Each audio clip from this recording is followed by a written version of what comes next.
তো এই পাশটাতে লাউয়ের গাছ দেখেছিলেন, সিমের গাছ দেখেছিলেন, কুমড়ার গাছ দেখেছিলেন, আর এরপরে আছে আমার পলিটানেল। পলিটানেলের ভিতরে আজকে যাব, দেখাবো কি আছে। চলুন, এটা হচ্ছে আমার একটা গুপ্ত, ওরে বাবা এখনই পড়ে গিয়েছিলাম। এটা হচ্ছে আমার একটা গুপ্ত ঘর বলেন বা গুপ্ত স্থান বলেন। তো গুপ্ত স্থানে ঢুকে গেলাম, এন্ট্রি নিয়ে নিলাম। তো এন্ট্রি নেওয়ার পর দেখছি এখানে অনেক গাছ আছে, এগুলোকে লাগাতে হবে। এই জুলাইয়ের মিডলে এসে আর গাছ লাগাতে ইচ্ছে করে না। এনিওয়ে, আজকে যেটা দেখাবো গুপ্তচরের বা গুপ্ত গুহার ভিতর, সেটা হচ্ছে মরিচের গাছ। সবার আগে দেখাচ্ছি এই যে বোতলে করা টমেটো গাছ দেখুন, আর এই যে বোতলের মধ্যে মরিচে ফুল চলে এসেছে, মরিচও হয়ে যাবে। তো এই হচ্ছে আমার পলিটানেলের ভিতরে উপরে হ্যাঙ্গিং হচ্ছে, এই যে দেখুন এখানে। তো এখানে আছে কি আছে দেখি, এখানে কয়েক ধরনের মরিচের গাছ আছে, কয়েক ধরনের।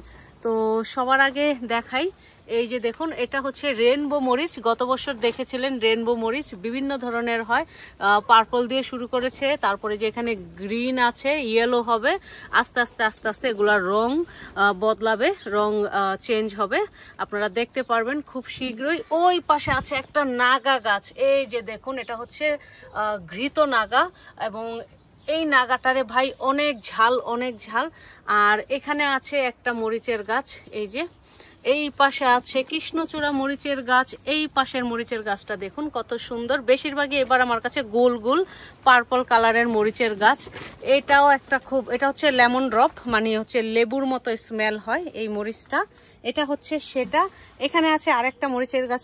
আসলে এই বছর আমার কাছে প্রচুর মরিচের গাছ আছে। এই যে এটা হচ্ছে আমার সেই গত বছরের কৃষ্ণচূড়া মরিচের গাছ, একটা মরিচ পেরে নিয়ে যাব। এ হচ্ছে আমার নাগা মরিচের গাছ। নাগা মরিচের গাছেও প্রচুর নাগা হয়েছে, এখানেরটাতেও দেখাই। এই যে দেখুন গাছে মরিচ হয়ে একদম গাছ ভরে আছে, এই যে দেখুন কত মরিচ হয়ে গাছ ভরে আছে। এগুলোকে একটু সর্ট আউট করতে হবে।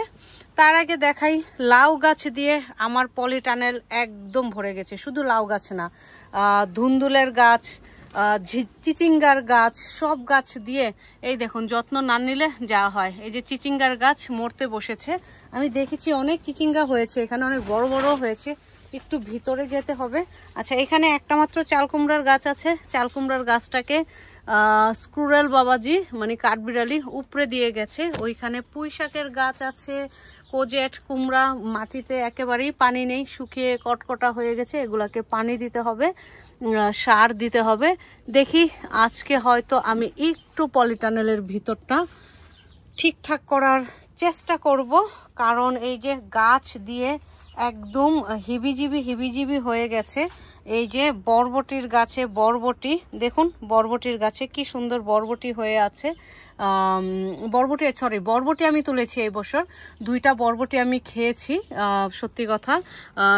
এই যে এগুলা হচ্ছে চিচিঙ্গা, ধুন্দুলও হয়েছে আমি দেখেছি। কোথায় যেন ধুন্দুলটা একটু দেখাই আপনাদেরকে। বাবারে এত গাছ একসাথে হলে কি করে খুঁজে পাওয়া যাবে ফসলাদি? এগুলাকে আমি জানি একটা ধুন্দুল হয়েছে, কারণ আমি ধুন্দুল দেখেছিলাম। এই তো ধুন্দুল পেয়েছি মনে হচ্ছে, নাকি না এটা?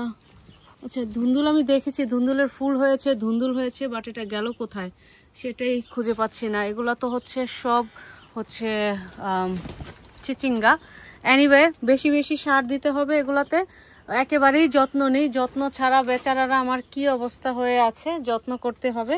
এই পাশে এই তো, এরা তো জানেনি করলা গাছের অবস্থাও খুব শোচনীয় হয়ে আছে। এইবার পলিটানেলের ভিতর আমার এই যে দেখুন, একটু দেখাই। আজকের ভিডিওটা একটু বড় হচ্ছে, কেউ মাইন্ড করবেন না, একটু কষ্ট করে ধৈর্য ধরে দেখে নেবেন। এই যে দেখুন পলিটানেলের ভিতরে একেবারে গাছপালা দিয়ে মানে খুবই হিবিজিবি একটা অবস্থা। তো হিবিজিবিকে আজকে ক্লিন করি, তারপর আবার পরবর্তী ভিডিওতে দেখাবো। আজকের মতো এ পর্যন্তই। সবাই ভালো থাকবেন, সুস্থ থাকবেন। আশা করছি আগামীকালের ভিডিও অবশ্যই দেখবেন।